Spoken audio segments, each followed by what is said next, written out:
मैं डॉक्टर अवधेंद्र प्रताप सिंह, सहायक आचार्य, Kalicharan PG college, Lucknow और एकेडमिक काउंसलर, इग्नू। प्रिय विद्यार्थियों, आज के अध्यापन का मुख्य विषय है मध्ययुगीन हिंदी कविता। जैसा कि आपको ज्ञात है कि मध्ययुगीन हिंदी कविता मुख्यतः 2 खंडों में विभक्त है। खंड 1 के अंतर्गत 6 इकाइयाँ हैं, जिसमें विशेष रूप से भक्तकालीन हिंदी कविता पर चर्चा की गई है। इसी प्रकार खंड 2 के अंतर्गत मध्ययुगीन हिंदी कविता में रीतकालीन कविता की बात बताई गई है और जैसा कि आप लोग जानते हैं कि रीतकालीन कविता के अंतर्गत रीतबद्ध कविता, रीतसिद्ध और रीतमुक्त कविता या प्रवृत्तियों की चर्चा होती है।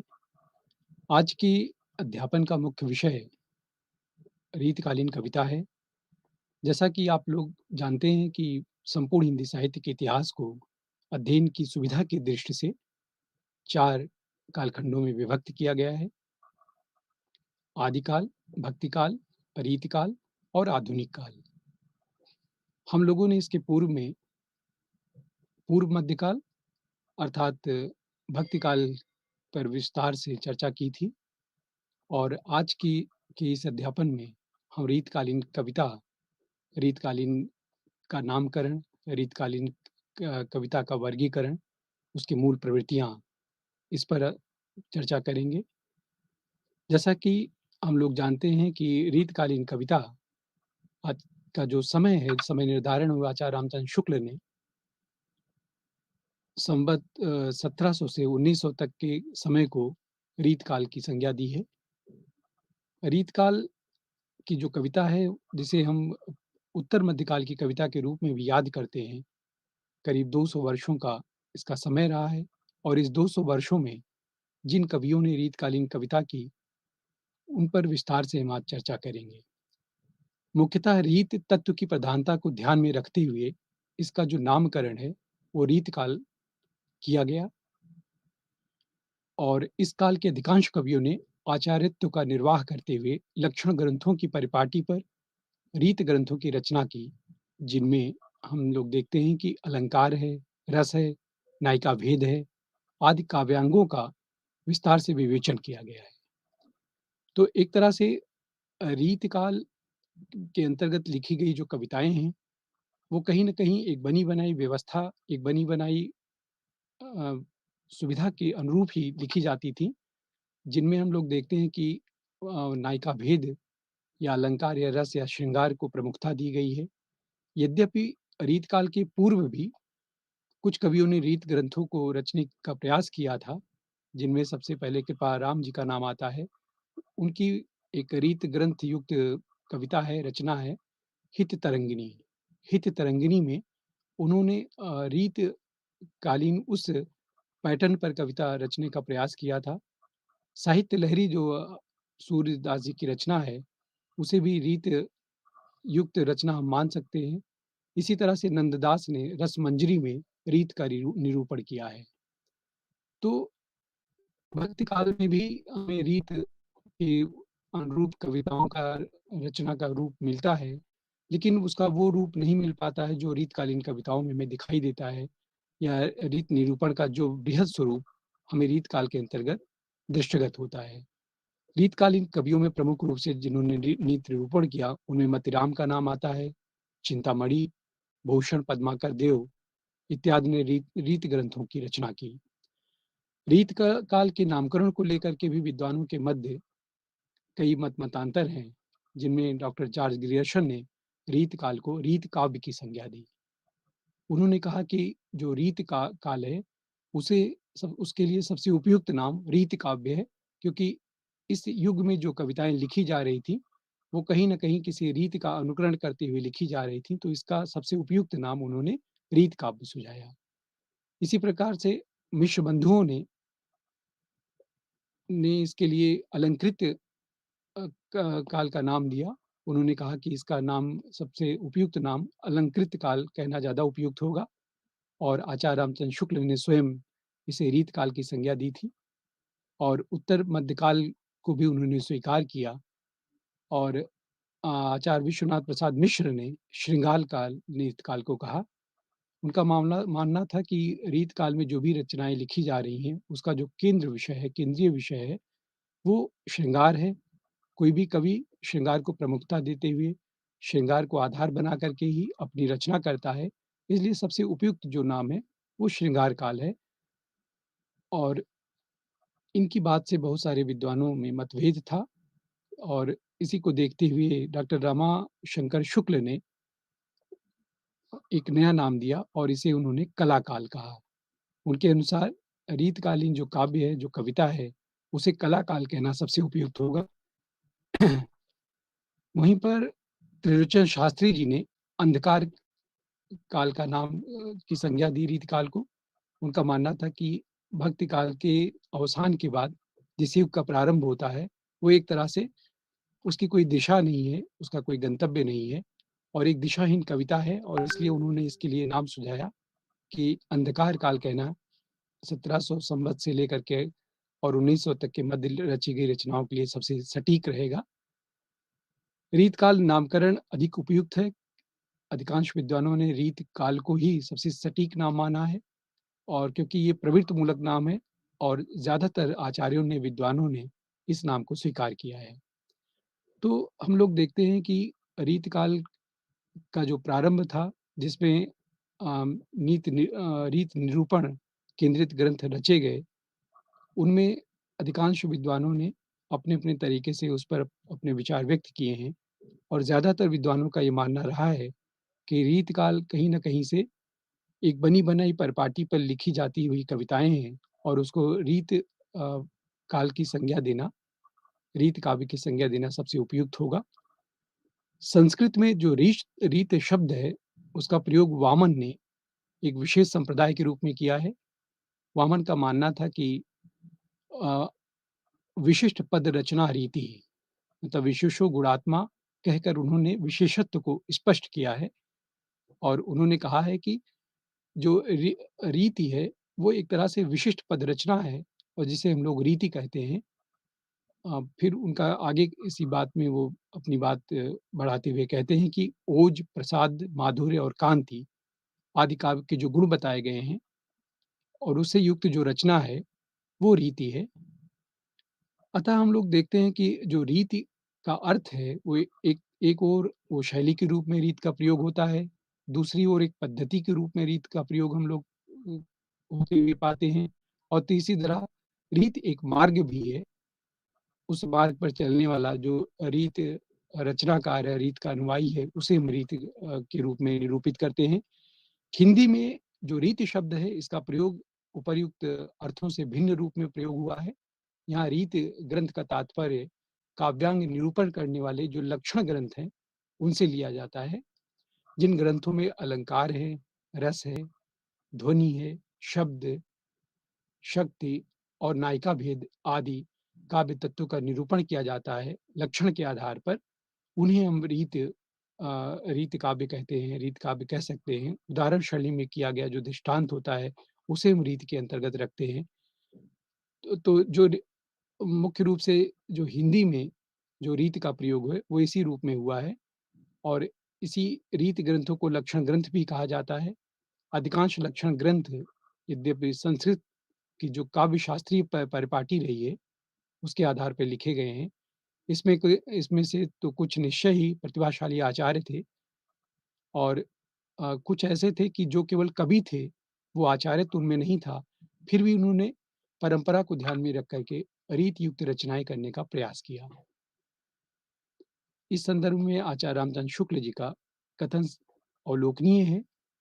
उन्होंने रीत लक्षण ग्रंथों को ध्यान में रख कर के कहा है कि जो लक्षण ग्रंथों की परिपाटी पर रचना करने वाले रीत काल के सैकड़ों कवि वस्तुतः आचार्य कोटि के थे और वह कवि ही हैं। तो ये आचार्य रामचंद्र शुक्ल जी का अपना व्यक्तिगत मानना था। कहने का आशय ये है कि जो रीतकालीन कवि हैं, ज़्यादातर कवि हैं, उनमें वो कवि भी हैं और वो आचार्य भी हैं। अधिकांश कवियों ने जो कविता लिखते थे, वो आचार्यत्व का निर्वाह करने के लिए या उसे कहीं न कहीं से सिद्ध करने के लिए, अपने आप को साबित करने के लिए उस युग में उनको लक्षण ग्रंथों का निरूपण करना अनिवार्य होता था और यही कारण है कि अधिकतर कवियों ने काव्य रचना के साथ-साथ लक्षण ग्रंथों का निरूपण भी किया, लक्षण ग्रंथों की रचना भी की और इस तरह से रीत काव्य के कवियों को सामान्यतः हम लोग 3 वर्गों में विभक्त कर सकते हैं। रीतबद्ध कवि के रूप में, रीतबद्ध कवि को हम इस रूप में देख सकते हैं कि जिन कवियों ने अ, अपने ग्रंथों में लं लक्षण ग्रंथ को मुख्यतः लिखा है।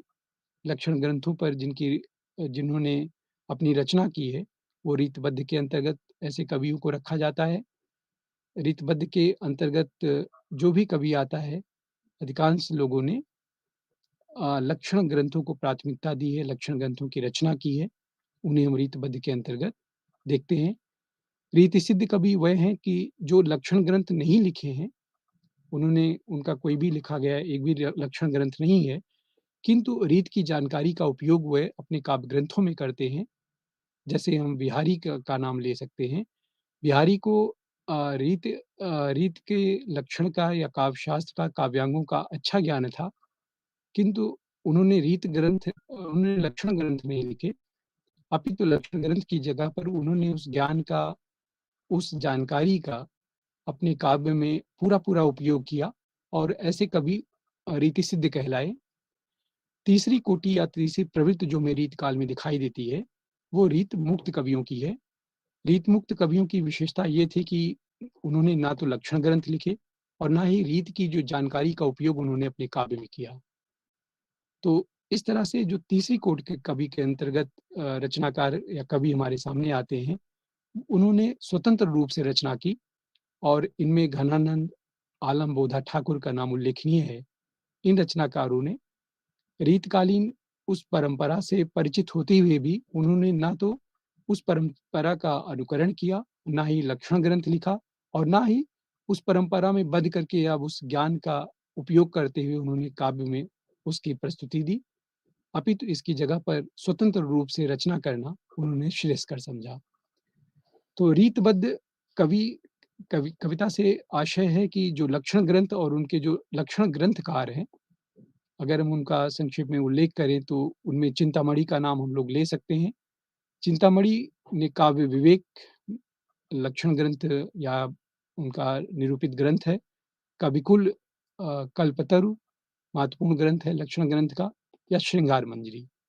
तो इस तरह से इनके ये 3 महत्वपूर्ण चिंतामणि के ग्रंथ है, जो उनके लक्षण ग्रंथ को ध्यान में रख कर के लिखा गया है और इसमें उन्होंने इसकी स्थापना करने का प्रयास किया है और इनके अलावा मतीराम ने भी लक्षण ग्रंथों की रचना की है। मतीराम द्वारा जो सृजित लक्षण ग्रंथ हैं, उनमें विशेष रूप से उल्लेखनीय मतिराज है, अलंकार पंचाशिका है, ललित ललाम है, वृत्त कौमुदी है और सतसही है। इन काव्य ग्रंथों में उन्होंने लक्षण काव्य के लक्षण काव्य का जो शास्त्रीय व्यवस्था है, उसका उल्लेख किया है और मतीराम के अलावा देव ने भी अ लक्षण ग्रंथ सृजित किए हैं। देव के महत्वपूर्ण ग्रंथों में भाव विलास है, भवानी विलास है और रस विलास विशेष उल्लेखनीय है। ये तीनों उनके लक्षण ग्रंथ हैं और इसके अतिरिक्त काव्य रसायन उनका एक भिन्न तरह का लक्षण केंद्रित ग्रंथ है।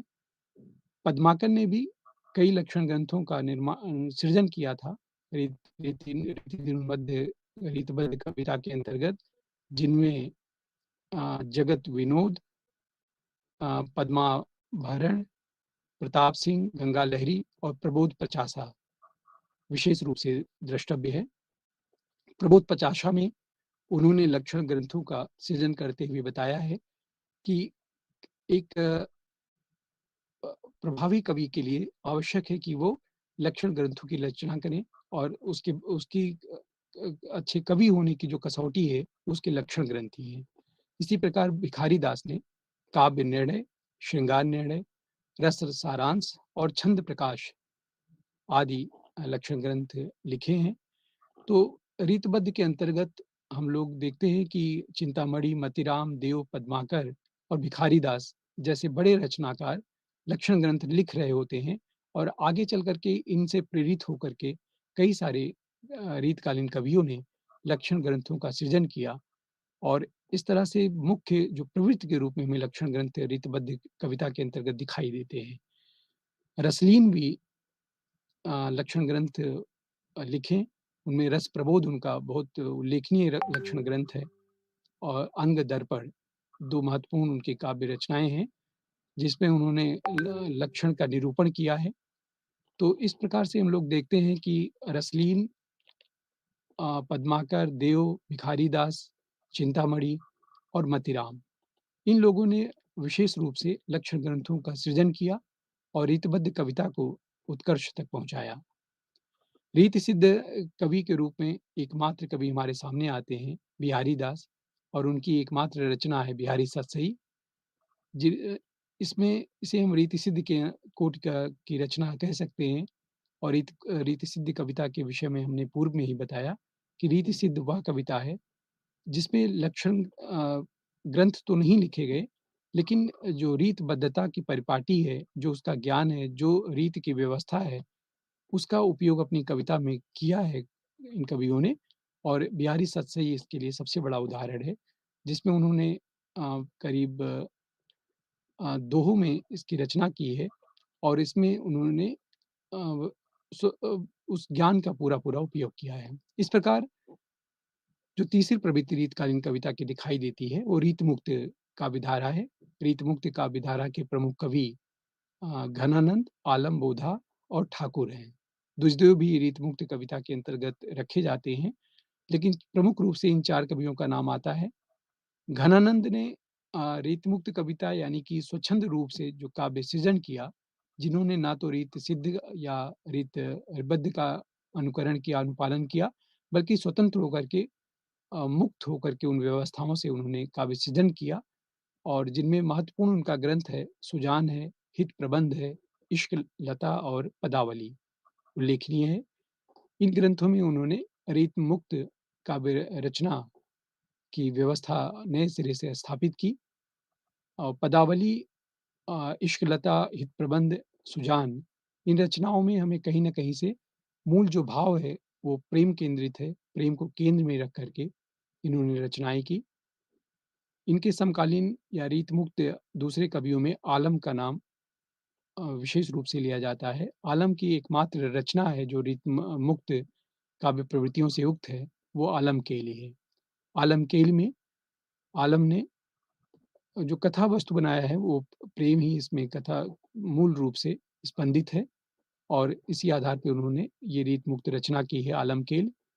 बोधा ने इश्कनामा, विरह बारिश 2 उनकी महत्वपूर्ण काव्य ग्रंथ हैं और इनकी भी कविता का जो मूल विषय है, वो प्रेम ही है, मानवीय प्रेम है और उसके विविध रूप इसमें इंगित किए गए हैं।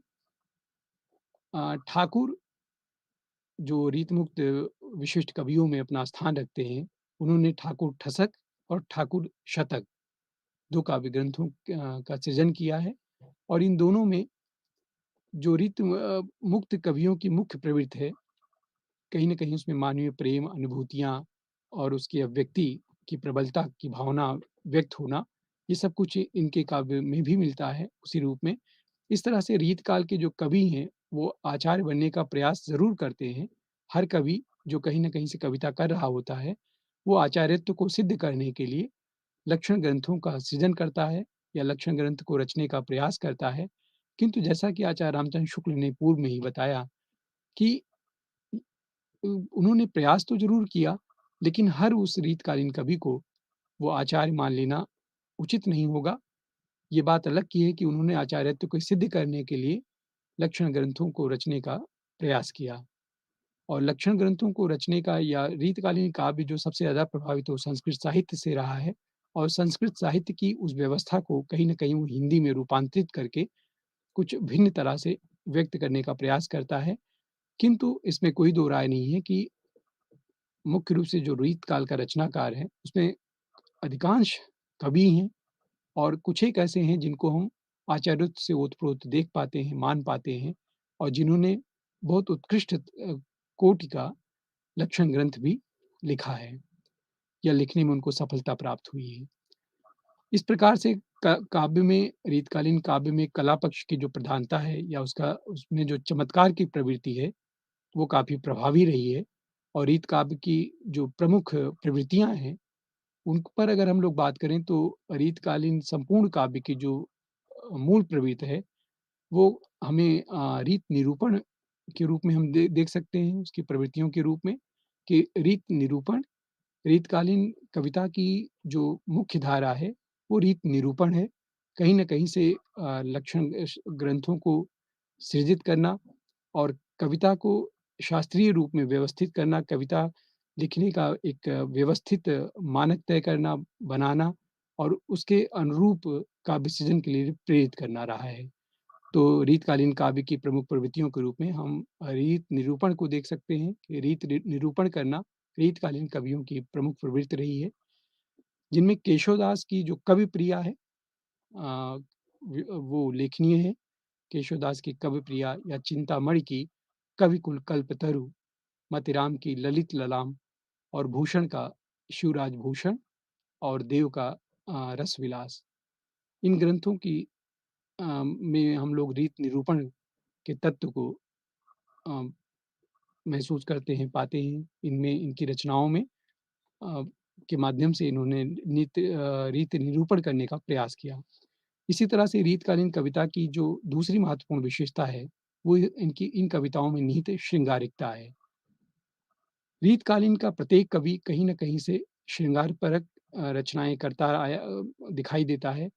उसमें नायिका भेद है, नारी के सौंदर्य का अतिशयोक्त वर्णन है, उसके विभिन्न अंगों-प्रत्यंगों का अपने-अपने दृष्टिकोण से काव्य के रूप में सृजन है, उस पर रचना रचना है इस काल के कवि की। श्रृंगारिकता के संदर्भ में डॉक्टर नगेंद्र ने शायद सच ही कहा है, उनका कथन है कि साँचा चाहे जैसा भी रहा हो, इसमें ढली श्रृंगारिकता ही है। यानी कि जो रीतकालीन कविता है वो उसके चाहे जो भी आकार प्रकार या अभिव्यक्ति के तौर पर जो भी स्वरूप दिखाई देता हो, लेकिन उसके मूल में जो भावना है, जो स्पंदन है, वो श्रृंगारिकता ही है। यानी कि श्रृंगारिकता एक तरह से रीतकालीन काव्य की मूल प्रवृत्ति है और रीत निरूपण के बाद यदि हम लोग किसी दूसरी प्रवृत्ति का अनुभव करते हैं, तो वो श्रृंगारिकता ही है। यानी कि रीत निरूपण के बाद कवि का जो सर्वाधिक ध्यान था वो श्रृंगारिकता को काव्य में सृजित करना था और जिसके लिए दृष्टांत के तौर पर हम लोग डॉक्टर भगीरथ मिश्र का यदि कथन देखें तो उनका भी कहना यही है कि श्रृंगारिकता के प्रति जो रीतकालीन कवियों का दृष्टिकोण है, वो मुख्यतः भोग परक था, इसलिए प्रेम के उच्चतर गोपानों की ओर वे नहीं जा सके। प्रेम की अनन्यता, एक निष्ठता, त्याग, तपश्चर्या आदि उदात्त पक्ष उनकी दृष्टि में बहुत कम आए हैं। इसमें कोई संदेह नहीं है कि डॉक्टर भगीरथ का जो दृष्टिकोण है, उससे अ, उससे सहमत हुआ जा सकता है। रीतकालीन कवियों की जो काव्य रचना का दृष्टिकोण है, वो बहुत संकुचित है और उन्होंने प्रेम पर केंद्रित रचनाएँ ज़रूर की, लेकिन उन प्रेम पर केंद्रित रचनाओं में वो व्यापकता नहीं है, वो उदात्तता नहीं है, जो छायावादी कवियों में या उनकी कविताओं में हमें दिखाई देती है आगे चल कर के। और इनमें कहीं न कहीं से संकुचन है और श्रृंगारिकता के प्रति जो उनका दृष्टिकोण है, वो भोगपरक ही है और कहीं न कहीं से उनके जो मानवीयता का अतिरेक है उसमें व्यक्त हुआ है और यही कारण है कि प्रेम को लेकर के जो उच्चतर गोपानों की ओर उनका ध्यान नहीं जा पाया है, प्रेम के उस मूल बिंदु तक रीतकालीन कभी नहीं पहुँच पाता है, वो काया तक ही उलझ कर रह जाता है और प्रेम में जो एक निष्ठता होती है, समर्पण की भावना होती है, जो उसमें त्याग और अ, समर्पण का भाव होता है, वो रीतकालीन कवियों की कविताओं में उस रूप में नहीं दृष्टिगत होता है। तीसरी प्रवृत्ति के रूप में हम लोग अलंकारिकता को देखते हैं कि प्रत्येक रीतकालीन कवि अपनी कविता में अलंकारिकता को या अलंकार के प्रयोग को बहुत महत्व देता है और रीतकालीन लगभग हर कवि ने अलग-अलग या बहुतायत रूप में अपनी कविताओं में अलंकार का प्रयोग किया है। केशव की संदर्भ में एक उक्ति अ, देखने योग्य है केशवदास कहते हैं कि "जदप सुजात सुलक्षणी, सुबरन सरस सुब्रित, भूषण बिनु न बिराजई, कविता वनिता मित्त"। तो केशव यहाँ तक कह देते हैं कि बिना श्रृंगार के, यानी कि कविता में जब तक रस नहीं होगा, छंद नहीं होगा, अलंकार नहीं होगा, तब तक कविता आकर्षित नहीं करेगी, तब तक पाठक उससे नहीं जुड़ पाएगा। उसी प्रकार से जैसे कोई स्त्री हो और वो बिना श्रृंगार के या कोई बिना श्रृंगार के सुशोभित नहीं होगी, आकृष्ट नहीं कर पाएगी, ठीक वही स्थिति कविता की होती है। कविता में यदि नए-नए उपमानों का, नए-नए अलंकारों का उसमें प्रयोग नहीं होगा, तो कविता हमें अपने से बाँध नहीं पाएगी। कविता के प्रति पाठक जुड़ नहीं पाएगा। इसलिए कविता के लिए आवश्यक है कि उसमें अलंकारिकता का विशेष ध्यान रखा जाए और रीतकालीन कवियों में हम देखते हैं कि अलंकारिकता, श्रृंगारिकता के बाद तीसरी कोटि की मूल प्रवृत्ति के रूप में दृष्टिगत होती है और इनकी कविताओं में अलंकारों की का विलक्षण प्रयोग मिलता है।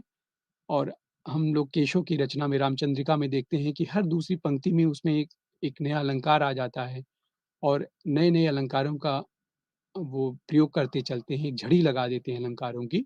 तो ये रीतकालीन कवियों की एक प्रमुख विशेषता रही है कि उनकी कविताओं में अ, लगभग साहित्य में विद्यमान जो उपलब्ध जो भी अलंकार हैं, उसका प्रयोग करने का रचनाकार प्रयास करता है। अलंकारिकता के अलावा रीतकालीन कविता की प्रमुख प्रवृत्तियों में आश्रयदाताओं की प्रशंसा का भाव दृष्टिगत होता है। रीतकालीन जो काव्य है वो कहीं न कहीं से सामंतीय व्यवस्था के उस कालखंड की कविता है ये। संवत 1700 से 1900 तक के मध्य लिखी गई कविताओं में जो कवि था वो कहीं न कहीं किसी न किसी राजा के दरबार में रहता था, राजा के आश्रय में रहता था।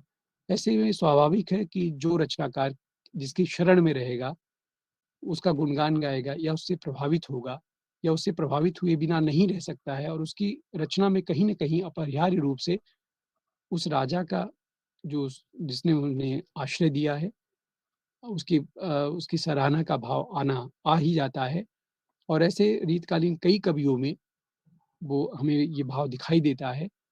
हम लोग देखते हैं कि देव की बात करें, देव ने देव भवानी सिंह के दरबार में रहते थे और उन्होंने उनके लिए भवानी विलास काव्य ग्रंथ की रचना की, जिसमें उन्होंने उनके व्यक्तित्व के बारे में, उनके उनके समाज के प्रति चिंतन के बारे में, दृष्टिकोण के बारे में और समाज के लिए बहुत कुछ करने की इच्छा के बारे में उन्होंने इस काव्य ग्रंथ में चित्रण किया है, उनके उदात्त चरित्र के बारे में। तो कुशल सिंह के लिए भी उन्होंने कुशल विलास नामक काव्य ग्रंथ की रचना की। तो देव की 2 महत्वपूर्ण रचनाएँ हैं, वो भवानी सिंह के और कुशल सिंह के ऊपर लिखी गई कविताएँ हैं इनमें और इन कविताओं में, इन काव्य ग्रंथों में देव ने भवानी सिंह और कुशल सिंह के विषय में इतनी सूक्ष्मता से प्रकाश डाला है, विस्तार से वर्णन किया है कि किसी अ, अनभिज्ञ पाठक को भी जिसने भवानी सिंह या कुशल सिंह के विषय में कुछ ना जाना हो, इन कविताओं को पढ़ कर के उनके बारे में एक अच्छी धारणा उनके पाठक के बीच मन में उपज जाती है। तो ये एक रचनाकार की विशेषता ही है, उसकी रचना कौशल की ही बात है कि वो जो अ, अपने आश्रयदाता के विषय में लिखता है कविताओं में, वो इस तरह से पाठक को अपनी कविता से बाँध देती है।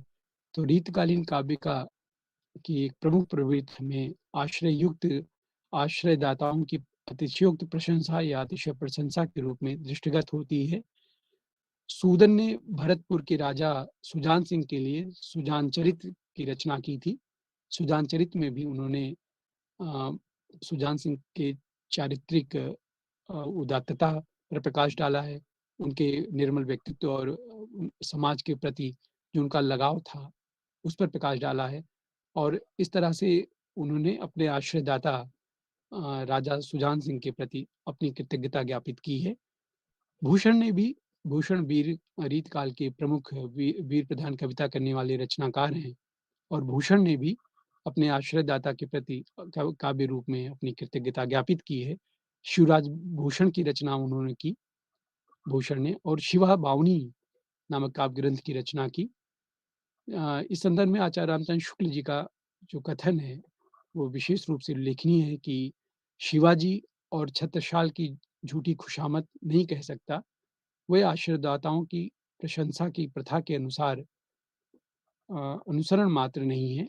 इन 2 वीरों का जिस उत्साह के साथ सारी हिंदू जनता स्मरण करती है, उसी की व्यंजना भूषण ने की है अपनी काव्य में। तो आचार्य रामचंद्र शुक्ल इस बात से सहमत नहीं हैं और इसे वो कहीं न कहीं से अ एक गलत आरोप मानते हैं कि रीतकालीन जो काव्य का वैशिष्ट्य है या कवियों का जो क काव्य रचना का उदात्त पक्ष है, उसको इस बात के आधार पर नकारा नहीं जा सकता है या अनदेखा नहीं किया जा सकता है कि इस काल का जो कवि है, वो अतिशयोक्त वर्णन अपनी कविता में अपने आश्रयदाता का करता है या अतिरेक प्रशंसा करता है और जो कविता की कोटि के लिहाज से ठीक नहीं है और इस आधार पे वो एक अच्छी कविता नहीं है। शुक्ल जी इसका खंडन करते हैं और छत्रसाल या शिवाजी की शिवराज भूषण काव्य ग्रंथ के विषय में ही वो कहते हैं आगे च कि ये एक तरह से भूषण की झूठी खुशामद नहीं है, बल्कि कहीं न कहीं से इसमें रचनाकार का जो कौशल है, जो अभिव्यक्ति की क्षमता है, जो एक श्रेष्ठ कवि होने की जो कसौटी है, वो भी व्यक्त होती है। तो एक उत्कृष्ट रचनाकार को हम इस आधार पर नहीं नकार सकते हैं कि वो जिसके आश्रय में रहता था, उसके बारे में जो वर्णन किया है, वो पूरी तरह से मिथ्या है या उसका कोई आधार नहीं है। तो रीतकालीन कविताओं में जो एक महत्वपूर्ण प्रवृत्ति हमें दिखाई देती है, वो अपने राजाओं के प्रति, अपने आश्रयदाताओं के प्रति कृतज्ञता की भावना है। उनके प्रति काव्य के रूप में कृतज्ञता को ज्ञापित करने का एक आधार है उनकी कविता। तो इनमें हम लोग देखते हैं कि जो हिंदू जनमानस में शिवाजी को लेकर के एक धारणा थी और एक आदर का भाव बना हुआ था, उसी आदर की भाव को कविता के रूप में अ, भूषण ने भी व्यक्त किया है, तो इसमें कोई कुछ गलत नहीं है। यानी कि शिवाजी और छत्रसाल की हम इसे केवल झूठी खुशामद नहीं कह सकते हैं, बल्कि आश्रयदाताओं की प्रशंसा की प्रथा का जो अनुसरण उन्होंने केवल इसमें अनुसरण मात्र किया है अपनी कविता में और इस तरह से इनकी कविताओं की जो उत्कृष्टता है इससे प्रभावित नहीं होती है और जो पाठक है वो उसको ये तय करना होगा कि जो रचनाकार है उसने किस कोटि की काव्य रचना की है, उसका सारा ध्यान इस बात पर होना चाहिए। तो रीतकालीन कवियों में हम देखते हैं कि आश्रयदाता की अतिशयोक्त प्रशंसा या अलंकारिकता, श्रृंगारिकता और रीत निरूपण इन प्रमुख प्रवृत्तियों के अलावा रीतकालीन कविताओं में हमें बहुज्ञता एवं चमत्कार प्रदर्शन की प्रवृत्ति भी दिखाई देती है। रीतकालीन प्रत्येक कवि अपनी कविता के माध्यम से कहीं न कहीं चमत्कार उत्पन्न करना चाहता है। कहीं न कहीं वो कविता के विलक्षण प्रयोग के द्वारा कविता को इस तरह से पाठक के सामने लाना चाहता है कि उसको पढ़ कर के और उसको लगे कि ये बहुत अद्वितीय तरह की कुछ रचना है, ये अभिव्यक्ति है। और साथ ही साथ बहुज्ञता की जो भावना है या प्रवृत्ति है, वो भी रीतकालीन कवियों में दिखाई देती है। उदाहरण के तौर पर हम लोग बिहारी की यदि बात करें, तो बिहारी के काव्य में हमें उनके दोहों में 719 दोहे, कई कुछ-कुछ विद्वान मानते हैं कि 723 दोहे उनकी बिहारी सतसई में संकलित हैं और इन दोहों में उन्होंने तरह-तरह के दोहे लिखे हैं और इन दोहों को पढ़ कर के बिहारी की बहुज्ञता का या उनके बहुत विविध क्षेत्रों में जो उनका ज्ञान है, उसका हमें अनुमान लगता है। बिहारी के दोहों के माध्यम से हम लोग देखते हैं कि उन्हें ज्योतिष पर अच्छी पकड़ थी। ज्योतिष का वे अच्छा ज्ञान रखते थे और अपनी काव्य रचना में ज्योतिष के इस ज्ञान का वो पूरा-पूरा उपयोग करते हैं। चिकित्सीय दृष्टि से देखें तो आयुर्वेद का विज्ञान उन्होंने कविता के रूप में व्यक्त किया है। पुराण, गणित, नीति शास्त्र, काव्य शास्त्र, चित्रकला आदि का बहुत सूक्ष्मता से वर्णन उनके काव्य की रचनाओं में हमें दिखाई देता है। तो इस तरह से रीतकालीन कवि में चमत्कार की प्रवृत्ति के साथ-साथ बहुज्ञता की जो वृत्ति है, वो भी दृष्टिगत होती है और ये कहीं न कहीं रीतकालीन कवि को उत्कृष्ट बनाती है, श्रेष्ठ बनाती है। अ, रीतकालीन बिहारी के अतिरिक्त भी हमें चिंतामणि, केशवदास में ये प्रवृत्ति दिखाई देती है या भूषण हुए। तो इन कवियों ने अपनी रचनाओं को श्रृंगारिकता और प्रेम पर केंद्रित करते हुए भी जो भाव व्यक्त किया है, उसमें उनकी बहुज्ञता का बोध हमें होता है और इसी प्रकार बहुज्ञता के अतिरिक्त भक्ति और नीति परक जो काव्य रचना है, वो भी एक विशिष्ट प्रवृत्ति के रूप में हमें रीतकालीन कवियों में दिखाई देती है। डॉक्टर नगेंद्र का कथन इस संदर्भ में द्रष्टव्य है। वे कहते हैं कि रीतकाल का कोई भी कवि भक्ति भावना से हीन नहीं हो सकता।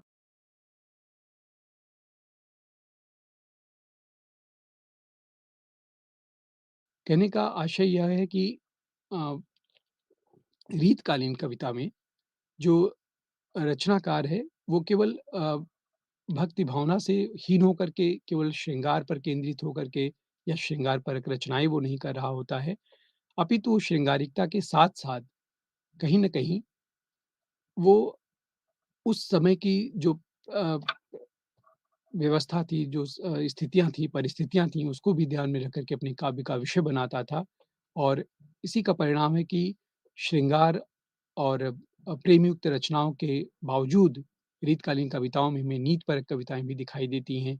हमें अपने आराध्य के प्रति भक्ति भावना से युक्त भी रचना दिखाई देती है और डॉक्टर नगेंद्र का ये कथन अक्षरशः सत्य है कि रीतकाल का कोई भी कवि भक्ति की भावना से मुक्त नहीं हो सकता है या भक्ति की भावना से रिक्त नहीं हो सकता है और और वास्तव में वो था भी नहीं। उसमें कहीं न कहीं जो मूल भावना थी, वो वो भक्ति युक्त थी और उससे प्रेरित होकर के ही वो मानवीय प्रेम की ओर आकृष्ट होता था और एक विशिष्ट तरह की रचना वो करता था।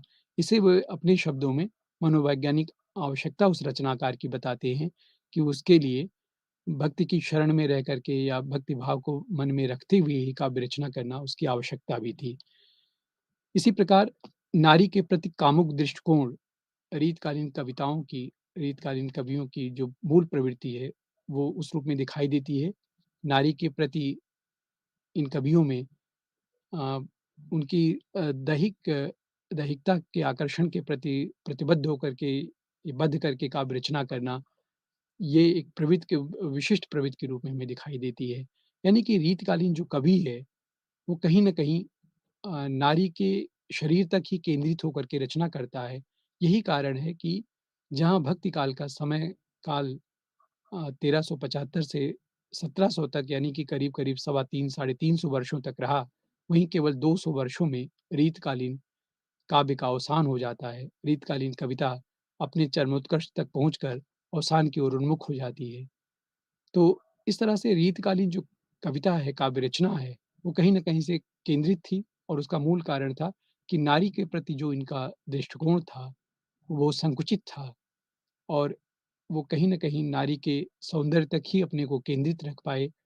उसके कायिक विभिन्न चेष्टाओं के प्रति उनका जो आकर्षण था, जो दृष्टिकोण था, उसे हम उनकी कविताओं की अभिव्यक्ति के रूप में देख पाते हैं। डॉक्टर हजारी प्रसाद द्विवेदी ने अ, रीतकालीन कवियों की जो नारी विषयक दृष्टिकोण था, उस पर दृष्टिपात करते हुए कहा है कि यहाँ नारी कोई भक्ति या समाज के संपादन की इकाई नहीं है, बल्कि सब प्रकार की विशेषताओं के बंधन से यथासंभव मुक्त विलास का एक उदाहरण मात्र है। यानी कि जो रीतकालीन कविताएँ हैं, वो कहीं न कहीं अ, नारी के विभिन्न नैक्शिक वर्णन तक केंद्रित हो जाती हैं और केंद्रित होकर के केवल वहीं स्थिर नहीं रहती हैं। उनका अपना दृष्टिकोण है कि वो मुक्त विलास का एक उपकरण मात्र है, यानी कि जो रचनाकार है, उसके भीतर की जो छटपटाहट है या इन तमाम तरह के बंधनों से मुक्त होने का जो उपक्रम है, उसका माध्यम बनती है। इस प्रकार हम लोग देखते हैं कि रीतकालीन कविताओं में नारी के प्रति कामुक दृष्टिकोण, भक्ति, नीतिपरक कविताएँ, बहुज्ञता या चमत्कार प्रदर्शन युक्त कविताएँ और विशेष रूप से अपने शरणागत के प्रति कृतज्ञता भाव में लिखी गई कविताओं के अलावा भी रीत निरूपण, श्रृंगारिकता और अलंकार युक्त कविताओं का चलन रीतकालीन कविताओं में हमें दिखाई देता है। अ, इसके अतिरिक्त प्रकृत चित्रण भी रीतकालीन कवियों ने किया है। सेनापति जैसे कवियों ने अपनी काव्य में प्रकृति का बहुत सुंदर वर्णन किया है, जो वर्णन हमें आगे चल कर के छायावादी कवियों में पंत में दिखाई देता है। उसका कहीं न कहीं प्रारंभ हमें सेनापति की कविताओं के रूप में दिखाई देता है।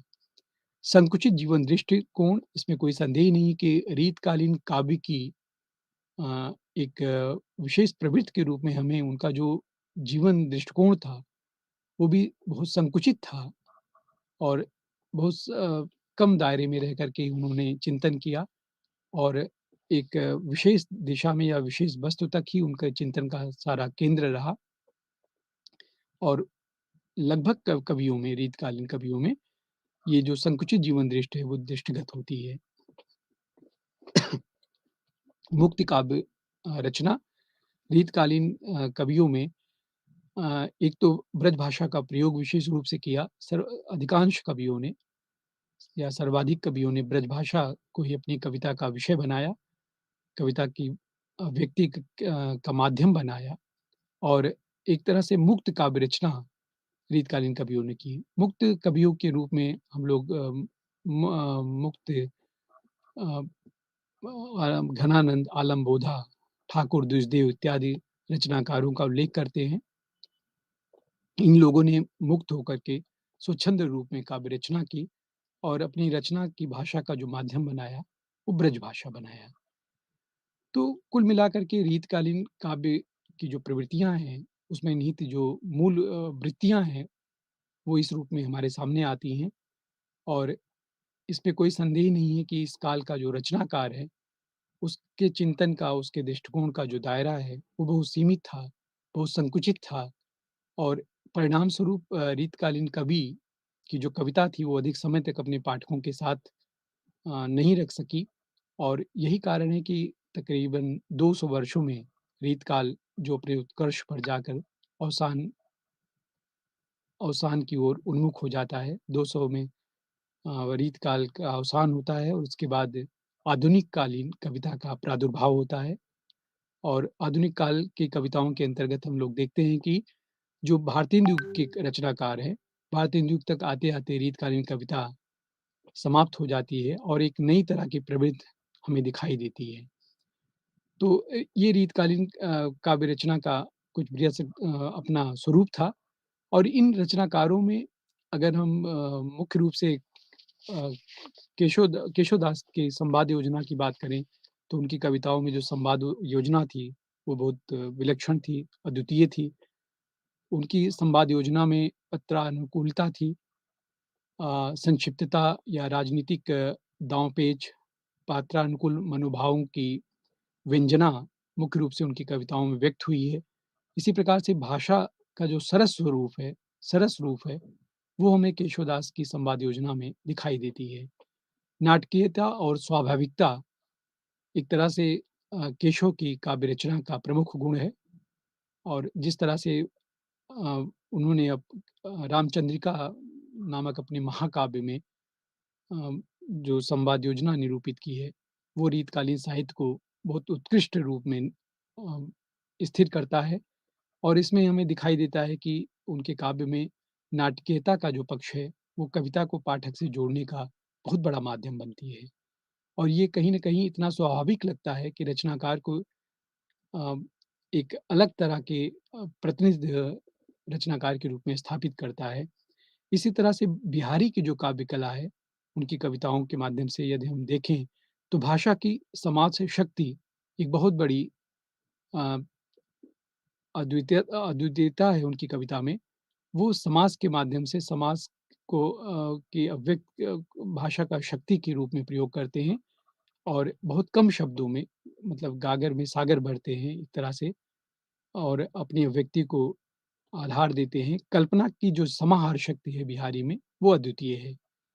वो इस तरह की कल्पना करते हैं कि पाठक को उनकी कविता को पढ़ कर के लगता है कि इसके पूर्व में उसने कभी इस तरह की कल्पना नहीं की थी या इस तरह का चिंतन नहीं किया था, सोचा नहीं था। तो ये बिहारी को एक उत्कृष्ट रचनाकार के रूप में हमारे सामने ले आती है। इसी तरह से भोग्यता का प्रदर्शन, श्रृंगार, रस प्रधानता और सरस प्रसंगों का वर्णन, ये रीतकालीन कवियों की अपनी विशेषता है, खास करके बिहारी की काव्य कला की विशेषता है। व्यंजना सौंदर्य, वियोग वर्णन और हाव अनुभाव इत्यादि का अनुपम चित्रण बिहारी की कविताओं में हमें दिखाई देता है और ये कुछ ऐसे अवयव हैं उनकी कविताओं के, जो उन्हें एक श्रेष्ठ रचनाकार के रूप में हमारे सामने ले आते हैं। बिहारी के अलावा भूषण की भी काव्य का जो अंतर्वस्तु है, उसे यदि हम समझ कर देखें तो भूषण में भूषण की कविताओं में हमें मुख्यतः वीर रस की प्रधानता मिलती है और वीर रस युक्त कविताएँ भूषण को हमें दिनकर की याद दिलाती हैं और भूषण ने अपनी कविताओं में वीरता को जिस तरह से व्यक्त किया है, वो अनुपम है।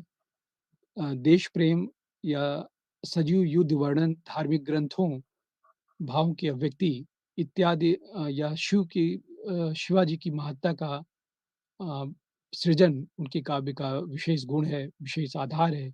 तो इस तरह से रीतकालीन जो कवि हैं, उसपे भी विविधता इस रूप में ज़रूर दिखाई देती है कि रीतकालीन कवि अपनी रचनाओं के माध्यम से वो केवल श्रृंगार तक अपने को सीमित नहीं रखता है, कुछ एक ऐसे रचनाकार रीतकालीन कविता के रहे हैं, जिन्होंने अ, रीतकालीन कविता में कविता की उस परिपाटी का अनुसरण करते हुए भी उससे भिन्न कुछ रचने का प्रयास किया और यही उसे अपने समकालीन रचनाकारों में अ, अलग अलग रूप में भी निर्मित करता है। तो हम लोग कुल मिलाकर देखते हैं कि जो रीतकालीन काव्य है, वो जहाँ भक्तिकाल का अवसान होता है, संवत 1700 से 1900 तक के मध्य ये अपने उत्कर्ष तक पहुँचता है और मुख्यतः इस कालखंड में लक्षण ग्रंथों की जो परिपाटी पर रचना करने वाले रीतकाल के सैकड़ों कवि थे। वस्तुतः आचार्य कोट में ही नहीं आते हैं, वो एक कवि ही हैं और ये कथन आचार्य रामचंद्र शुक्ल का चरितार्थ होता है, सटीक बैठता है। इस तरह से हम लोग रीतकालीन काव्य का जो संपूर्ण अवदान है हिंदी साहित्य में वो अद्वितीय है और जिनमें हमें रीत मुक्त कवियों की अगर बात करें तो उसमें घनानंद अ, विशेष रूप से उल्लेखनीय है। घनानंद ने जिस प्रकार से रीतकालीन कविता को स्थापित किया या रीत मुक्त काव्य के माध्यम से उन्होंने जिस परंपरा की शुरुआत की वो अद्वितीय है। संस्कृत में रीत शब्द का प्रयोग जैसा कि आचार्य वामन ने एक विशेष संप्रदाय के रूप में किया था और उसका परिवर्तन किया था और विशिष्ट पद रचना रीति भव कह करके उन्होंने संबोधित किया था और ओज, प्रसाद, माधुर्य, कांति आदि गुणों से युक्त कविता को उन्होंने रीत का आशय बताया था। रीतकालीन कविता आगे चल कर के इस बात को चरितार्थ करती है और इसके अनुरूप ही हमें रचनाकारों के कविताओं में वो भाव दिखाई देता है। तो बिहारी के काव्य ग्रंथों में या बिहारी की काव्य रचनाओं में हमें वो भाव दिखाई देता है, भाषा की समाज शक्ति उनके दोहों में विद्यमान है।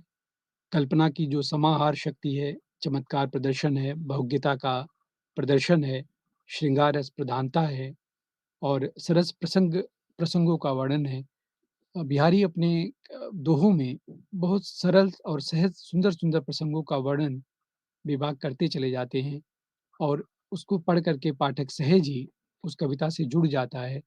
तो एक तरह से जो रीतकालीन कविता की स्वाभाविकता है या मानवीय सौंदर्य के प्रति जो आकर्षण का भाव है, उसके प्रति जो अभिव्यक्ति या व्यंजना है रीतकालीन कवियों की, वो हम पाठकों को अपने से जोड़ करके रखती है और यही कारण है कि रीतकालीन कविता आज भी व्यक्ति उतने ही चाव से पढ़ता है और उसमें डूब जाता है। कहने का मतलब ये है कि संवेदनाओं का जो मूल स्वरूप है, उसमें बहुत परिवर्तन नहीं होता है समय के साथ और संवेदना युक्त कविता होने के नाते ख़ास करके जो मानवीय अ, भावनाओं को, अनुभूतियों को जिस तरह से रीतकालीन कवियों ने व्यक्त किया है, वो अद्वितीय है। और इसे हम लोग रीतबद्ध अर्थात जो लक्षण ग्रंथकार हैं और उनके जो रीत ग्रंथ युक्त रचनाएँ हैं, उनमें दिखाई देती हैं। श्रृंगार मंजरी है, कल्पतरु है, कविकुल है या काव्य विवेक है। इन काव्य ग्रंथों में हम देखते हैं कि अ, लक्षण को किस तरह से व्यक्त किया गया है, ग्रंथ लिखने का प्रयास किया गया है। इसी प्रकार से रीतकालीन जो उत्कृष्ट रचनाएँ हैं, जिसमें वृत्ति कौमुदी है, ललित ललाम है, अलंकार पंचाशिका है, सतसई है, मतिराज है, इत्यादि रचनाओं में हमें वो सारा वो भाव ये उस भाव का बोध होता है। वो वो उसमें वैशिष्ट्य दिखाई देता है। काव्य रसायन, रस विलास और भवानी विलास और भाव विलास आदि जैसी रचनाओं में देव ने जिस तरह से रीतकालीन काव्य को अपनी अभिव्यक्ति दी है, वो अवलोकनीय है। जगत विनोद या गंगा लहरी प्रबोध रसायन, प्रबोध पचासा और पद्माभरण इत्यादि काव्य ग्रंथों में रीतकालीन काव्य का वह स्वरूप उभर कर सामने आता है। रीतकालीन कविता किस प्रकार से पाठकों से को अपने से जोड़ती है, पाठकों को आकृष्ट करती है, ये भाव उसमें सहज ही दिखाई देता है, इसका बोध होता है। श्रृंगार निर्णय, रस सारांश, छंद प्रकाश और काव्य निर्णय आदि काव्य ग्रंथ रीतकालीन काव्य को सही तरीके से व्यक्त करने में सक्षम है और इन कविताओं को पढ़ने से रीतकालीन कविता का जो भावबोध है, रीतकालीन कविता का जो मूल स्वर है, जो मूल संवेदना है, वो उससे व्यक्त होती है और एक अनभिज्ञ पाठक भी उस काव्य के भावबोध से अपने को सहज ही जोड़ करके सहज महसूस करता है। इसी प्रकार से रीति सिद्ध कवियों में बिहारी, सतसई अपने समय की बहुत चर्चित काव्य दोहा के का संकलन है। उसमें दोहों का संकलन है। 723 दोहे इसमें संकलित हैं और ये इसमें गागर में सागर भरने की बात विद्वानों ने कही है कि ये दोहे देखने में बड़े सरल लगते हैं, सहज लगते हैं, छोटे लगते हैं, लेकिन जो इनकी मारकता है, जो इनका इन दोहों का प्रभाव है, वो विलक्षण है। इसके पूर्व किसी भी कालखंड के कवि ने इस तरह से प्रभावी दोहों की रचना नहीं की थी। तो रीतकालीन कविताओं का अवदान इस रूप में भी रेखांकीय है कि अपने पूर्व के रचनाकारों से भिन्न प्रकार की रचना की इन लोगों ने और उन रचनाओं का जो मूल स्वर था, जो मूल भाव था, वो भक्तियुक्त ना होकर के उसमें स्वच्छंद युक्त रचनाएँ भी उपलब्ध थीं, विद्यमान थीं और उसमें श्रृंगारपरक रचनाएँ भी थीं। उसमें श्रृंगारिकता के साथ-साथ रीतबद्धता का निर्वहन करती हुई काव्य रचनाएँ भी विद्यमान थीं। तो ये रीतकाल की अपनी उपलब्धि है, रीतकाल का अपना स्वाभाविक विकास गति है। हम लोग इसमें देखते हैं कि प्रेम भी इसमें श्रृंगारिकता के साथ-साथ अलंकारिकता या लक्षण ग्रंथों या बहुत ही विद्वतापूर्ण ग्रंथों की रचना के साथ-साथ एक स्वच्छंद रूप की काव्य रचना भी हमारे सामने आती है, जो रीतकालीन काव्य को रीतिगुण काव्य को विशिष्ट बनाती है और इनमें विशेष उल्लेखनीय कवियों में घनानंद का नाम लिया जाता है। उनका जो हित प्रबंध था या इश्कलता, पदावली और सुजान काव्य ग्रंथ है, वो बहुत विशिष्ट स्थान अपने में रखता है, क्योंकि इन रचनाओं में घनानंद ने प्रेम का जो उदात्त स्वरूप व्यक्त किया है, वो देखने योग्य है और काव्य के रूप में उन्होंने ब्रज भाषा का प्रयोग इन कविताओं में किया है। ब्रज भाषा की सहजता, सरलता और पाठक तक अपनी भावनाओं को पहुँचाने का और जो माध्यम ये भाषा बनती है और जितना प्रभावी बनती है, वो देखने योग्य है। विरह बारिश और इश्कनामा ये 2 रचनाएँ स्वच्छंद युक्त काव्य ग्रंथ के रूप में हमें उस समय की काव्य रचना से परिचय कराती हैं। काव्य में कला पक्ष की इसमें कोई संदेह नहीं कि प्रधानता रही है। चमत्कार भी एक मूल प्रवृत्ति के रूप में हमें इस कालखंड की लगभग प्रत्येक कवि की रचनाओं में दिखाई देता है कि प्रत्येक कवि ये प्रयास करता है कि उसमें एक चमत्कार पैदा हो। केशवदास ने इसी चमत्कार और प्रदर्शन या कला पक्ष की प्रबलता को व्यक्त करने के लिए उन्होंने रामचंद्रिका की रचना की थी और रामचंद्रिका को कहा जाता है कि वो रामचरितमानस को ही ध्यान में रख कर के उससे श्रेष्ठ काव्य सृजन करने का प्रयास उन्होंने किया था। लेकिन उनके इस प्रयास ने उस रचना को अत्यधिक कठोर बना दिया। कहीं न कहीं उस रचना को अत्यधिक जटिल और क्लिष्ट बना दिया, जिसके नाते से पाठक उसे उस सहजता और सरलता के साथ नहीं अनुभव कर पाता है, जो रामचरितमानस को करता है। तो अतिशय अलंकार का प्रयोग या कला पक्ष में जो प्रदर्शन का भाव इन रीतकालीन कवियों में आ जाता है, वो कविता को कहीं न कहीं शिथिल भी बनाता है, पाठक को उस कविता से दूर भी करता है। तो ये एक तरह से रीतकालीन कवियों की विशेषता भी है और उनकी अ, विशेषता को कहीं न कहीं प्रभावित करने वाले तत्व भी इसी में विद्यमान हैं, जो उनकी कविताओं के प्रति आकर्षण को कम करते हैं और पाठकों के झुकाव को कम करते हैं। और उसका मूल कारण यही है कि जब प्रदर्शन के लिए जब केवल कविता के लिए कविता की जाने लगती है, तो कविता कालजयी नहीं हो पाती है। कविता का जो जीवन काल है, वो बृहद और बड़ा नहीं हो पाता है। तो ऐसे में कविता संकुचित हो जाती है और पाठक उससे अपने को अलग-थलग पाता हुआ महसूस करता है। तो रीतकालीन काव्य में हम लोग देखते हैं कि रीतकालीन कविता कहीं न कहीं से अपने समय को कम अभिव्यक्त करते हुए बहुत व्यक्तिनिष्ठ और नारी के मूल अवयवों तक ही केंद्रित हो जाती है और यही कुछ तत्व हैं जो कविता को अ, अवसान की तरफ ले जाती हैं। कविता को कालजयी के रूप में निर्मित नहीं कर पाती हैं। तो रीतकालीन कवियों में अधिकतर जो कवि थे, वो सब आचार्य थे या आचार्य होने का में प्रयासरत थे और यही चीज़ उनकी कविता में नीरसता भी ले आती है, जटिलता भी लाती है और अम, कहीं न कहीं उसकी श्रेष्ठता को भी प्रभावित करती है। डॉक्टर नगेंद्र ने शायद सच ही कहा था कि साँचा चाहे रीतकालीन कवियों का जैसा भी रहा हो, जो भी रहा हो, लेकिन उसकी जो मूल भावना थी, वो श्रृंगारिकता ही थी और ये जो मूल भाव श्रृंगारिकता तक केंद्रित करने की थी, वही उस कविता के विघटन का, उस कविता के क्षरण का भी आधार निर्मित करती है, का आधार बनती है। वहीं पर डॉक्टर भगीरथ मिश्र ने भी अ, जब इस बात पर अधिक बल दिया था कि श्रृंगारिकता के प्रति जो उनका दृष्टिकोण है, वो बहुत भोगपरक था, बहुत संकुचित था, बहुत संकीर्ण था और यही कारण है कि प्रेम के जो उच्चतर गोपान हैं, वहाँ तक इन कवियों की दृष्टि नहीं पहुँच पाती है।